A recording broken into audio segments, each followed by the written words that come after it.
aumento genético pode vir de várias formas, e uma delas é nas unidades de disseminação de genes, por meio da disponibilização de sêmen dos suínos reprodutores.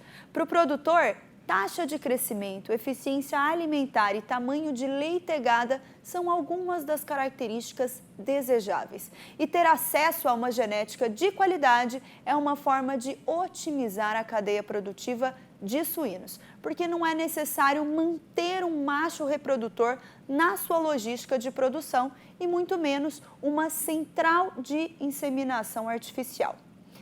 E para conversar mais sobre disseminação genética na suinocultura, já está aqui comigo a zootecnista Natália Irano. Bom dia, Natália, tudo bem? Bom dia, tudo bem com você? Tudo certo, seja bem-vinda ao nosso programa mais uma vez. Obrigada. Natália, então para começarmos, de que forma essa disseminação genética por meio da venda de sêmen contribui com a otimização da cadeia produtiva dos suínos? Tá. Bom, quando a gente está falando ali na parte dessa otimização, né, da venda de sêmen, na verdade a gente pensa na disseminação genética, como que a gente pode realizar ela de forma mais eficiente.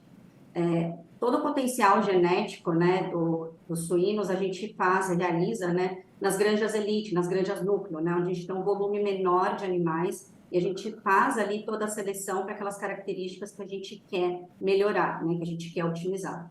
E a eficiência que a gente leva esse material genético dessas granjas núcleo até o campo, né, até a produção de suínos de abate, que é onde vai ter todo o retorno econômico para o produtor, é o que vale a gente entender melhor e tentar usar todas as ferramentas possíveis para maximizar essa disseminação, para que esse retorno econômico realmente aconteça de forma mais rápida, né, para esse produtor. Então, quando a gente fala nessa disseminação, se a gente pensar em uma fêmea vai produzir aí em torno de 32, um pouco mais, um pouco menos, depende qual é o trabalho realizado ali dentro dessa granja, né, do produtor, depende de vários fatores, mas em média 30, 32 leitões por ano. Se a gente pensar em um macho reprodutor, né, via sêmen, a gente consegue produzir aí até 1.400 doses por ano, o que daria em torno de, seria mais de 5.000 filhos por ano. Então, o poder de disseminação genética de um macho comparado a uma fêmea, né, ele é muito maior. Então, por isso que toda essa parte reprodutiva, né, dos suínos, a parte de melhoramento genético dos suínos, ela acontece de forma muito mais rápida quando a gente usa, né, a disseminação genética por via de inseminação artificial, por vias de sêmen, né, de doses inseminantes. Muito bem. E, Natália, quais são os benefícios dessa genética comparando com aquele produtor que ainda mantém um macho reprodutor na granja de matrizes ou uma central de inseminação artificial? A gente tem alguns pontos que são importantes, né, quando a gente pensa na produção do suinocultor, né, ele manter a central própria dele, quando a gente pensa numa unidade de disseminação de genes que a gente tem a capacidade de colocar os machos melhores que a gente tem na população, né, dessas granjas elite nossa, nessa unidade a gente consegue concentrar, na verdade, né, vamos falar assim, esses melhores machos. Enquanto que para um suinocultor, se a gente colocar 10 suinocultores, a gente teria que levar um macho para cada um deles, né? E aí ele só teria acesso a esse reprodutor que ele recebeu, né? Durante aí um período ao longo de 2 anos, mais ou menos, de produção desse macho. Se esses 10 machos que a gente envia para cada um desses suinocultores, a gente mantém uma central única, a gente consegue enviar sêmen de todos eles para todas essas granjas, né? Então, além da gente conseguir ter uma variabilidade genética maior dentro do cliente, né? Porque ele está usando esse sêmen de vários machos, né? De várias famílias, isso também traz um retorno econômico maior para ele, por quê? Porque a gente consegue, nessas centrais onde a gente mantém todos os animais, a gente consegue fazer uma taxa de reposição muito mais alta do que ele manteria dentro da central própria, né? Então, a gente consegue levar esse material genético das granjas elite de forma mais acelerada para ele por conta dessa taxa de reposição.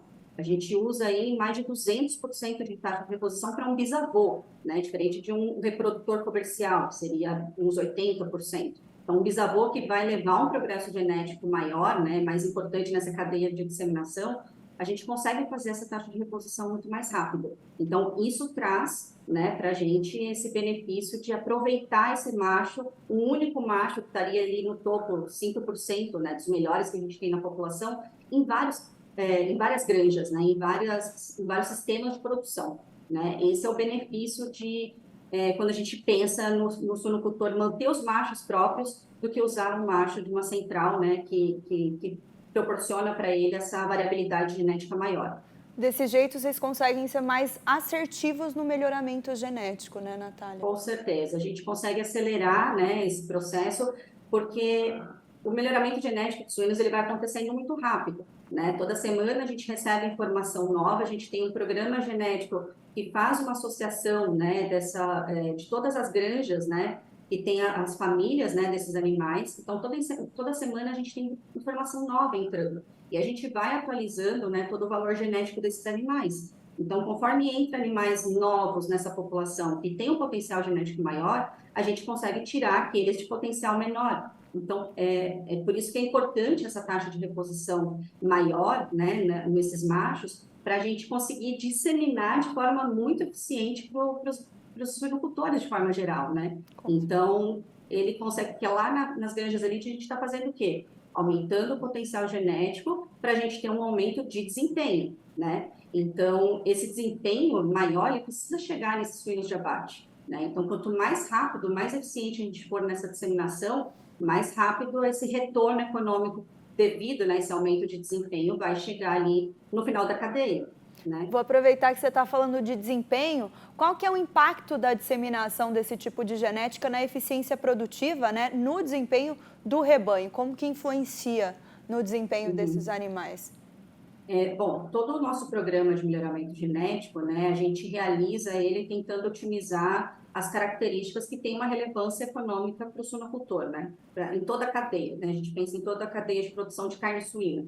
Então, desde ali da produção de leitões, né, pensando que a gente precisa de uma fêmea que tenha uma capacidade reprodutiva melhor, né, que consiga ter um número de leitões nascidos maior, mas não só um número de nascidos maior, né? Esses leitões eles precisam ter uma qualidade, né? Esses leitões precisam ser viáveis para que tenha um bom desempenho até ali o desmame, né? Que seria uma responsabilidade da fêmea, né? A habilidade materna da fêmea, e depois esse leitão conseguir ter um bom desempenho durante a vida. E pensando ali nessa parte de crescimento, né? Então, esse leitão, esse suíno, ele precisa ter uma boa taxa de crescimento, né? Uma boa conversão alimentar, um bom ganho de peso. Ele precisa ser um animal robusto, então a gente precisa trabalhar com a questão de uma maior rusticidade dos animais, né? Esses animais, a gente conseguir diminuir, né, a mortalidade nessas fases de crescimento. E também a gente precisa de qualidade de carcaça de carne, pensando no frigorífico, né, no final da cadeia.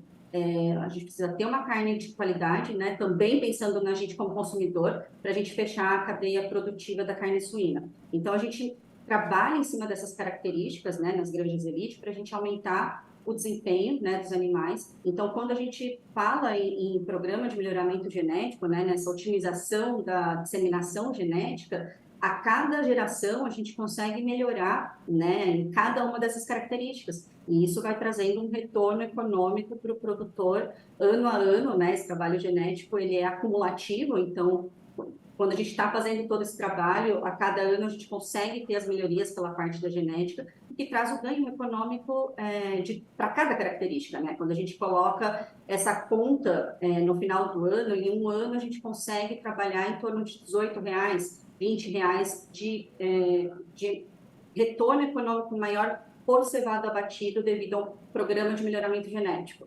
Tá? Agora, falando de uma maneira mais prática, todo produtor pode ter essas unidades de disseminação de genes para essa produção de uma genética de qualidade, né, que colabore também com a eficiência produtiva do rebanho? Sim, eu sempre falo que a disseminação genética ela tem algumas etapas. Né? Então, tudo começa na escolha dos machos que a gente vai colocar dentro dessas centrais de disseminação genética, né? Centrais de produção de doses inseminantes. Então, aí já começa o trabalho escolhendo realmente aqueles melhores animais que estão no topo da pirâmide, né? Os de maior potencial genético ali. A gente precisa de uma otimização dessa unidade em produzir essas doses, né, não só com qualidade genética, mas também com uma qualidade do sêmen, né, para a gente conseguir bons resultados na granja. E dentro do suinocultor, dentro do produtor, né, a gente precisa do comprometimento desse produtor em usar essas doses de maior qualidade, né? Então, a gente fecha a cadeia de disseminação dentro da granja, né, com o comprometimento do cliente, né, do suinocultor. Porque ele precisa usar esse sêmen, que tem um maior potencial genético, da melhor forma dentro da granja dele, né? Então, vai desde uma questão da estrutura, de armazenamento dessas doses inseminantes, né? Então, não importa o tamanho desse produtor, né? Ele pode ter 100 matrizes, ele pode ter 10 mil matrizes, enfim. Se ele tem o comprometimento ali, né, de manter essas doses bem armazenadas, fazer a utilização dessas doses nas suas fêmeas de forma otimizada, então, seguir algumas orientações que a gente tem quando a gente trabalha no programa genético, que seria a questão de escolher as melhores fêmeas para fazer, né, essas inseminações na produção interna de fêmeas, por exemplo, descartando aquelas fêmeas de baixo valor genético, né, mantendo as melhores fêmeas no plantel para gerar, né, as filhas, né, a geração seguinte. A gente consegue fazer esse trabalho dentro da granja de melhoramento genético, que aí fecha a nossa cadeia, né, de produção. Ele consegue utilizar essa melhor dose, né, inseminante, esse sêmen de maior potencial genético, otimizando ali as suas fêmeas, né, mantendo o seu plantel ali com potencial genético maior também, e isso acaba trazendo como consequência ali um resultado econômico maior no suíno de abate que ele está produzindo, né? Então, a gente tem, uma escadinha, né? São várias etapas de responsabilidade, né, de todas as partes, né, dos programas de melhoramento genético, mas também ali do suinocultor, né, para a gente conseguir otimizar e fazer esse trabalho de melhoramento genético andar da forma mais rápida possível para trazer o retorno econômico, né? Com certeza, é uma cadeia geracional, né, que a gente precisa gerir. Sim. Natália, muito obrigada pela sua presença. Volte sempre aqui no Ligados e tenha um bom dia. Eu que agradeço, obrigada pela atenção, um bom dia para vocês. Para você também.